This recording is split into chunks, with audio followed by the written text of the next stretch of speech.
Promises in the Wind. Chapter 7.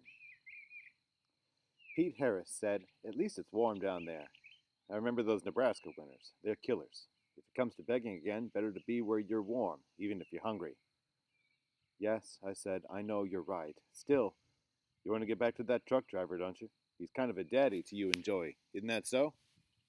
I knew it was so, but I didn't like to admit it. I just bit my lip and said nothing. "I'd like to help you, Josh, you know that, and after a few months I may be able to get a show of sorts on the road again, I'm not sure. Money's tight, but I think I'll be able to get something together. Right now, though, I'm about down to rock bottom, and I have to look out for Emily and the boys, you know. I wish I could help you till we're over the hump, because when I do get things moving again, I'd like to have you in a better spot. But for the next 6 months or so, well, I just don't have the means to carry you over that long." "I know you don't," I answered, "and I want you to know that I appreciate all you've done for me so far. As for Joey and me, you don't need to worry. We can get along. I've saved most of my money, and so has he. I've got $18 in my wallet." "Yes, well, that'll take you pretty far if you're careful. You can hitchhike a lot, and you know how to live cheap. Maybe it's best you get back to that man in Nebraska. He liked you boys. I could see that. Whether he's able to help you or not is another matter, but to be near someone you like and trust, that's something to think about." He took out his wallet and removed $2. "I'll make that 18 and even 20, Josh. It's the best I can do. No, don't thank me. You've earned it. You made a lot of people stand around and listen to that piano. It was good for business, good as anything is these days. Well," he held out his hand, "God bless you, kid. Take care of the little sport." We shook hands. I drew a long breath. I could accept Pete Harris now. I could accept many things. The different picture of Emily, the disheveled little dream that had taken such a beating. Fine, I could accept everything, but I had to get away from them, so far away that I would never again hear Pete Harris call Emily Hun. I had to leave those soft skies that had given us so much comfort. I had to get away from these people, kind as they had been to Joey and me. I knew it was a foolish thing to do. I wouldn't have dared to explain it, but I had to leave. I went over to tell Emily goodbye that afternoon. She still looked white, and her voice didn't sound quite natural. The worry that had gripped all of us had hit Emily hard, but there was no whining from her, no hysterics of the Florinda variety. She had a bag of molasses cookies packed for Joey and me, and one of pecans which her little boys wanted us to have. She searched around in her stored bedding until she found a wool blanket which she insisted that I take. When I was ready to go, she held out her hand to me, and as she had done that first night, gave the handshake and added warmth by placing her left hand over mine. "I'll always remember you, Josh, and I'll always be wishing the best for you. Will you write to me?" "Yes," I answered, wondering what I would ever be able to say to her. She handed me a piece of paper. "Send any letter to Pete at this Baton Rouge address. He'll see that I get it." "Yes," I said again. I sounded like a stupid parrot, and I hated it. She didn't say anything more. We just stood there looking down at one another. Then I said, "I'll always think well of you, Emily." She smiled just a little at that. "Thank you, Josh," she answered. Then I turned away. I didn't intend to look back, but I did, and when I waved, she lifted her hand in response. Then she turned and went inside her boxcar room. I found Joey, and we hunted a long time for Edward C., but we couldn't find a sign of him. Finally, we saw Blagan running around toward us. He handed me an envelope. "This is for you from Edward C.," he said in his high, childish voice. "He's such a fool, that Edward C. He's off to himself now, bawling because you're leaving. I said to him, 'Good riddance. There's few enough jobs for us who have to wait around for that idiot Pete Harris to get things going again.' That's what I said to him. He just kept right on bawling, though, and told me to find you and give you this." I'm not sure that I thanked Blagan. I took the letter from him, and he was scampering away before I had had a chance to tear open the envelope. Joey and I read the letter together. "Dear boys," Edward C. had written, "you perhaps will never know what your friendship, your kindness, and respect have meant to a lonely old man such as I am. I cannot bear to say goodbye, for I don't want you to see my tears. My love goes with you. Your friend, Edward C. Kensington." When Joey handed the letter back to me, I folded it and put it in one of the compartments of my wallet. We struck out late in the afternoon and caught 2 rides before dark, short ones, the 2 of them getting us only about 20 miles from Baton Rouge. Then a truck driver picked us up and drove us nearly 50 miles farther north. This driver, unlike Lonnie, talked almost constantly, sometimes addressing us directly, sometimes seeming to pour out the words without caring whether anyone listened or not. Over and over he talked about the rising mood of anger among the people, the feeling among the jobless and the starving that they must rise against men in high office who could so mismanage a country's economy as to bring us to what we're living through. There's going to be a turning point. There's got to be a turning in the history of this country, he said, his voice growing louder and louder. God didn't create this unemployment and hunger. Throw it in their teeth if they tell you that. This misery has been created by men, and the men who made this are going to be faced with their work. You wait. They're going to be faced with their evil. His voice suddenly broke. We listened in embarrassed silence as he tried to talk in a voice that choked over his words. There's going to be a change, I tell you, or the men that created these times are not going to be around to see the change that comes after them. When he stopped his truck and told us he could carry us no farther, he put his hand heavily on my shoulder. Don't forget, he said harshly, never forget that the system has done to you and thousands more like you. You are the kids with life in front of you. Don't forget for 1 minute that the system has sacrificed the kids of your generation, you and my kids and starving kids all over the nation. Don't forget it. Think about it, and when you can, do something about it. He looked feverish and wild. I was deeply troubled when I left him. There was an urgency in his voice and manner that left me wondering. A few days later, we happened upon a group of men who were cooking at a campfire along a railroad track. They invited us to share the rabbit stew that bubbled above the fire in an old lard can. Excellent stew, in need of salt, but hot and nourishing. One man stood like a preacher before his congregation and spoke to the others. He talked in a loud, angry voice, and the gist of his words matched the words of the truck driver. They call it a democracy, don't they? People starve, people freeze, people tear their hearts out, but they're living in a democracy. And that's enough, isn't it? It's unthinkable, isn't it, to want anything more than a democracy, even if under democracy you're starved and frozen and beaten into the ground. It's unthinkable, is it? Well, I tell you, men, and you two boys, if a democracy doesn't work, it's got to be junked for something else. And I ask you, you that would work at any job that you could get a chance, you that don't ask for rib roast but would settle for a little bread, you that somehow got the idea that this was a land of opportunity, I ask you, is democracy enough? Is it helping to fill the bellies of your hungry children? Is it allowing you to hold your head up like a man? Is it making you proud of your country? I ask you, is democracy working for you? The men yelled back, No, it ain't working, Tom. You're right, democracy ain't doing a damn thing for us that are down and out. Enough of you say that together loud enough, and there'll be a change. There'll be a change that will make men in high places run for cover. He talked on and on. When the meal was finished and the men went their several ways, one man walked with Joey and me for a little distance. There's a great anger growing among people, he said, as if he were thinking aloud. People can't take 1 year of starvation after another with patience. They become angered, and once angered, they begin to question, to think, to demand. This man, Roosevelt, that people elected in November, had better have some answers. He better do some hard thinking before he takes office next month. But whether democracy tottered or fell or lifted its head, we had to trudge on. We walked on at times when I wondered if it was possible for 2 pairs of legs ever to cover the miles before us. There were moments when I asked myself what demon inside me had made it seem sensible to leave a spot where we had a chance of finding comparative comfort, and to feel that finding Lonnie was the all-important goal to be followed. I didn't mention my doubts to Joey, though. Instinctively, I knew that as long as he believed I was firm of purpose and confident of being right, he would be firm and confident, too. He strode along beside me without a whimper, and I couldn't take the chance of shattering the resolve that kept his thin shoulders erect, even when fatigue made his feet stumble occasionally. The long trek had gone on for several days when we saw a car such as I hadn't seen since the time when Howie and I had watched the funeral procession of a big gangster in Chicago. It was a Cadillac, black and shining, with wooden spoke wheels and lots of polished nickel. It sounded contented and well cared for as it sped along the highway. Joey and I were amazed when the driver stopped and offered us a lift. Quickly, before he could change his mind, we stepped onto the broad running board and into the car.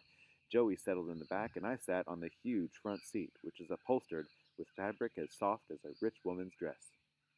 The driver was a very young man, not more than 3 or 4 years older than I was. He was a pink, rather fat fellow with a face that looked somewhat like that of an overgrown baby. He introduced himself as Charlie and added that we were not to bother about his last name. He told us slyly that the car was a special job, that it cost a cool $7,000 after it had been fitted with certain little gadgets. It didn't take long to discover that Charlie needed an audience for his boasts. However, he was kind enough in his way, and the comfort of his car made our tired legs tingle with relief. Guys in my job can't talk too much, he told us with an important set of his shoulders. Maybe you've heard of gents sending up stuff to the trunk of some standard automobile. Well, that could be me, little brother, so don't ask me any questions, because I won't answer them. I know my job too well to run off at the mouth. We hadn't really intended to ask him any questions. We only wanted a ride, and were delighted by the luxury and comfort we had suddenly found. We were quite willing to sit quietly and enjoy the powerful feel of the big car, and to watch the many miles of our journey unfold before us. But Charlie was not willing to be quiet. It was plain that he rather intensely wanted to impress us, and that the dangers involved in loose talk, which he had just pointed out, became less vivid in his eyes as the urge to brag overcame his fears. You have any idea what's in this car? He asked me finally. The question came out of one side of his mouth at a moment when Joey was curled up in the back seat, absorbed in a comic book he'd found there. Nope, I said, not an idea. He drove several miles without saying anything, but with a little smirk on his mouth. I knew pretty well that he was going to take a hair-raising risk and tell me some professional secret. It was evident that he was like some little kid. Getting stuffed into the trunk of a car by unhappy employers could happen to some other fellow. Certainly it couldn't happen to him. Finally, he could bear his secret no longer. Look, he said, I wouldn't tell you, except I know you're just a kid with no important connections. I'm plenty careful who I talk to, but I reckon I can trust you, right? Sure, I said, you can trust me, but use your own judgment. I'm not asking you anything. I know you're not, and you just better not, because I've got a way of brushing off people whose noses stretch out too far into my affairs. We drove on in silence. I watched the mileage meter and made a private bet that he'd tell me his important news before we'd gone 10 miles. I was right. It was 7.5. Well, look, little brother, there's a tank under the body of this car, a great big tank that holds over 100 gallons liquid measure. Would you have a guess as to what's in it? I shook my head. I knew well enough what was in his mysterious tank, but I played the simple peasant. Milk? I asked. Is this a kind of fancy milk truck? That made him laugh pretty hard. It was obvious that his feeling of superiority over a dumb little yokel was making him feel good. No, it's not milk, my young friend. It's hooch. The finest, most expensive hooch to make its way into the States down in New Orleans. And you want to know something else? Under that upholstery on the doors there are flat containers. Nice, big, flat containers, and they don't hold milk either. He winked at me and chuckled again. His face was very pink and had a self-satisfied look. I run a big risk, of course. That's the reason they pay me the kind of wages I get. He glanced from his good-looking suit and polished shoes to the outlandish clothes that Pete Harris had given me when I started work at the carnival. If I named you the money I'll get for this trip, your mouth would fall open, but it's the risk that gets me the big money. The risk of government agents stopping you, I suppose? He hadn't seemed to realize I was asking a question. He was feeling too good. That's it, little brother. That's the risk. The dirty feds. But they start chasing me, and you know what I do? Any idea? Nope, I said, knowing that the whole affair was about to be made clear for me. Well, sir, I get this old cad up to 90 miles per hour. There ain't a car in the whole government that can match that speed. Well, I get it up to 90, and then I do just one simple thing that makes me innocent, like a little idiot lamb. He reached down under the dashboard and drew out a length of cable, very strong and competent looking. I just give this cable a quick pull, and every drop of hooch in the big tank and in all the side ones spills out on the road. Every drop. Nothing left but empty tanks. It's not against the law to have empty tanks in your car if all the hooch is out on the road. I glanced out the rearview mirror and tried to imagine what it would be like to see a federal car bearing down on us. Have they chased you often? I asked, feeling pretty sure that Charlie was no longer sensitive to questioning. And matter of fact, no, but there's always a first time. I'm expecting it any day. And believe me, little brother, I'm ready for 'em. How will you recognize them? I asked, genuinely interested.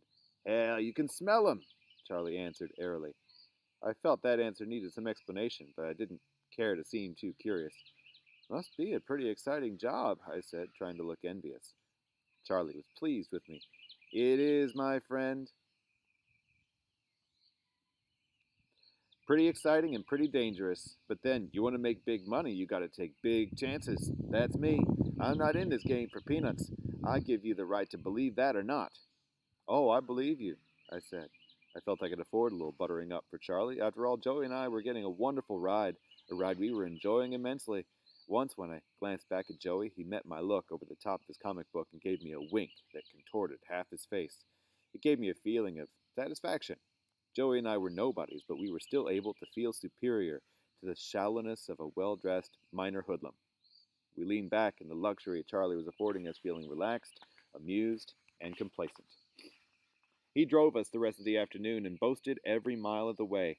He could name us some big names, could Charlie, and he did, some of the most notorious names of the liquor transport business in dry America.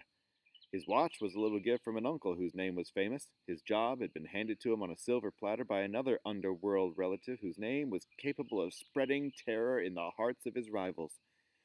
Charlie had names enough at his command to have carried his stories well into the night, but fortunately, when night came, he had to stop at a hotel that had been selected for some reasons of security by his superiors.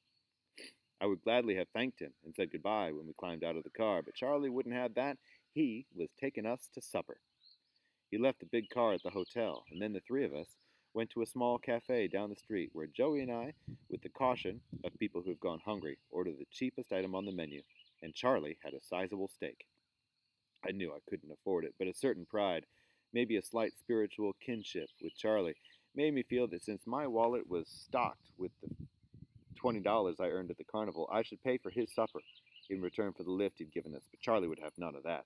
Not on your life, brother, he told me. I got plenty of this folding stuff, and more on its way. This two-bit supper is on old Charlie. And so that was settled. After eating, we sat at the table for a long time, Joey and I paying for our supper by listening attentively to Charlie and being dutifully impressed. Then Charlie drew out his wallet to pay for our meal, and he was put out that he had nothing smaller than a $20 bill. I hate to give her a 20 for this chicken feed bill, he said, but it's the smallest I have. He began searching through all his pockets with some irritation. The streak that had spurred me to show off by offering to pay for Charlie's supper again came to the fore. I didn't like Charlie much. I didn't ever expect to see him again, but I somehow had to let him know that I had a wallet too. That I carried big money around with me, just like any gangster-hired flunky who couldn't keep his mouth shut. I said, well, if it's change for a 20 you want, I got it here. I took out a $10 bill, a 5, and 5 singles. Charlie was impressed. Say, you're doing all right, little brother. He gave me his 20 with a flourish, took my bills, and left one of them as a tip for the waitress. It amounted to something like 50% of the bill. I think she was surprised. Joey and I left Charlie outside the cafe shortly afterward and began to look for a house where we might find a bed for the night. A deep uneasiness began to grow inside me. I noticed that Joey looked grave, too. I suddenly wondered if I could offer a $20 bill in payment for a 50-cent bed for the night, which was as much as we could afford to pay. Joey apparently knew what I was thinking. I have 5 singles and 3 quarters, he said shortly. We'd been living so far on the nickels and dimes Joey collected on the carnival grounds for his singing. I could see he was irritated with me, and I didn't blame him. In a rundown section of town, we found a place where a family could rent a bed for 50 cents. Joey paid for it the next morning, and when we found a cheap cafe farther on, he paid for our breakfast, too. We traveled by foot most of the day, getting only a short ride or two between towns. The weather was getting slightly colder. One man who gave us a lift told us that the northern cold was reaching down into parts of Texas. I glanced at Joey's worn-out shoes and remembered something that had been on my mind when we left the warmth of Louisiana.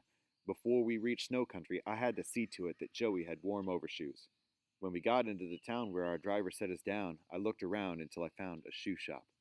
It was a dingy little place, partly a cobbler's shop with a few boxes of shoes lined up on one wall. The man who waited on us was a lean, sour-looking character, and there was kind of a smelly, vile air about his shop. However, I was eager to get the overshoes, and because they cost $1.50, I felt that this was a good chance to get my $20 bill changed. The man gave me a mean look when I handed the bill to him. "This the smallest you got?" he asked. "Yes," I asked. "In fact, it's all I've got." He looked at the bill, folding it together and then smoothing it out. Where'd you steal this? He asked curtly. I didn't steal it. I've been working for a carnival down in Baton Rouge. This is the money I saved in 4 weeks. Likely story. I ain't seen a kid with this much money on him in 2 years. He leaned forward suddenly and barked in my face. Come clear now, where'd you steal this? I told you I didn't steal it.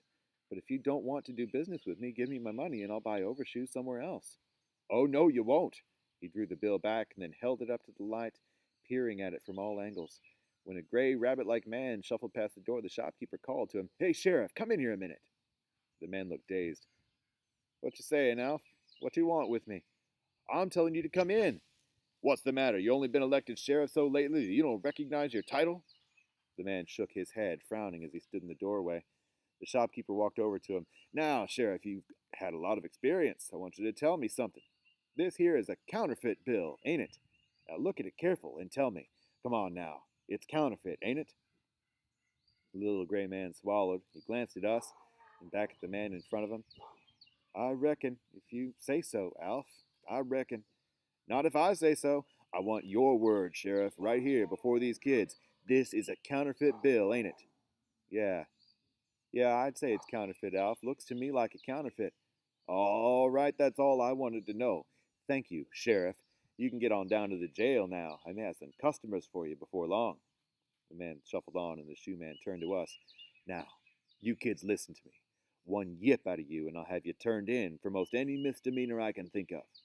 I can have this young one shut up in a detention home, and you, my friend, you can loll in the county jail for a while and see how you like it. Now, I'm giving you a chance. You can take the overshoes. I'll do that much for you, but I'm keeping the bill. I might just turn it into the government, let them go to work tracking down the counterfeiters. So take your choice. Get out with the overshoes, or yip just once and see what happens to you. We were helpless, and I knew it. He could tell almost any lie about us. He could trump up any one of half a dozen stories to get us into trouble, and he could produce a half dozen little rabbit men who could let themselves be bullied into becoming his accomplices. I'd never wanted to strike another person so much in my life, but I realized that here was real danger. Here was a liar and a thief who had us at his mercy, and he knew it. We picked up the box, containing the overshoes, and walked out. Joey's face was white. I expect mine was too. I glanced back just once, and the man was looking at us with half-closed eyes and a hateful little smile on his mouth. We got out of town as quickly as possible. We got out without saying a word to one another. Once out on the highway, I glanced at Joey and saw tears all over his face. I was miserable as we walked down the highway together. Finally, I said, It's my fault, Joey. I had to impress a small-time gangster that I had money in my wallet. We could have paid for your overshoes with dollar bills, and the old man wouldn't have got any big ideas. I'm a stupid fool. There's no doubt about it. I ought to be kicked from here to Omaha. Joey grinned as he wiped his eyes with the back of his hand. I'm not going to kick you while I'm wearing my $20 overshoes, little brother, he said, mimicking Charlie's patronizing tone. We felt somewhat better because we were able to laugh. I knew it was pointless to dwell on our loss. I tried to get my mind on other things, but the shoeman's meanness and the sheer gall would flash back in my mind sometimes in spite of myself. Sometimes I clenched my fists and could almost feel the impact of my knuckles against his ugly face. In spite of our loss, we weren't as poor as we had been at times that year. We still had Emily's cookies and the bag of pecans, and Joey had over $4 in his pockets. A few months earlier, we would have felt wealthy with those assets. Late in the afternoon, after a 10-mile lift in a farmer's truck and what must have been a 5-mile walk on our own, we had a bit of luck in finding a place to sleep. It was a country schoolhouse, and a thin curl of smoke from the chimney told me that a fire had been banked in the stove for the night. I figured if we could get inside, we'd have a warm place to rest until morning. To our surprise, the door wasn't locked. The latch was broken, and there had been no attempt made to bar entrance. Once inside, we could understand the lack of concern over a lock. There just wasn't anything of value to be taken. There were 15 or 20 desks, a few of them broken down, all of them ink-covered and scratched. There was an ancient globe, a few dull-looking textbooks, and a stretch of blackboard on which someone, probably a teacher, had written, Reduce to the lowest common denominator. But whatever what it was to have been reduced was erased. That written command somehow amused me, sourly and unhappily. I didn't quite know why. The schoolroom didn't look like much. I could imagine how kids hated being there. We poked around for a while, but there wasn't much to see. Besides, we were dead tired, and so we pulled a couple of desks up to the stove and stretched our legs out toward the warmth. We took out 4 of Emily's cookies and a handful of pecans for our supper, and while we ate, we talked of one thing and another, both of us avoiding the painful subject of our humiliation in the shoe shop. Then, as darkness filled the room, we wrapped ourselves in the blanket Emily had given us and made the dusty floor our bed for the night. We slept heavily, in spite of anger and worry. I woke up when the first light of morning began drifting in and got up quietly to stand at one of the grimy windows. I looked out at the morning for a long time, trying to think straight. I tried to make plans as I stood there. With Joey's money, we could eat a little for a few days. With luck, we could catch a few long rides during the day and find a few warm spots where we could rest at night. It surely wouldn't be too long until we'd reach Nebraska, and Nebraska meant Lonnie, and Lonnie meant comfort and protection. Even as that thought came to me, however, I realized that Joey and I could not knock at Lonnie's door some morning and say, "Here we are, be a father to us." I was not quite that childish. Somehow we had to show him that we were able to get along, that our need for him was only a need for friendship. In the back of my mind, though, I knew that it was the need of 2 kids who were fearful of a black abyss which they might have to face alone. Joey stirred restlessly in half-wakeful sleep. "Will we have any breakfast, Josh?" he asked. I couldn't answer for a moment, and then I called to him, telling him we'd better be getting on our way, that maybe we'd find something to eat farther down the road. We had breakfast in the next little town. I made Joey eat an egg and toast and drink a cup of hot cocoa. I had only cocoa after I'd convinced Joey that I wasn't hungry. The guy who could help bring about the loss of $20, as I had done, could simply pull his belt a little tighter. We walked long distances during the next few weeks, getting a lift now and then, usually in some farmer's truck. Occasionally, we got a 50-mile ride, and on 2 or 3 red-letter days, we were treated to a hot dog or a chocolate bar by some kindly driver. We found places to sleep, a hallway in the business section of a town, a railroad depot, a haystack on a mild night. A few times, some families let us have a bed for a quarter, but as Joey's money dwindled, we saved every cent for food, which was more important than a bed. As the winds grew harsher and the snow deeper, I worried about Joey. The bitter February weather we encountered as we moved into Kansas was a threat to anyone as undernourished and overtired as we were. Surprisingly enough, however, Joey's health was better than mine. I developed a deep cough that grew worse with each day, and it was Joey who spent his last dime to buy cough medicine for me. It was Joey who begged at kitchen doors and brought food to me at times when my legs refused to go any farther. The business of keeping alive became harder each day. We kept our spirits up by reminding ourselves that we were getting nearer and nearer to Lonnie. That was true, but we were paying a steep price for the fulfillment of our goal.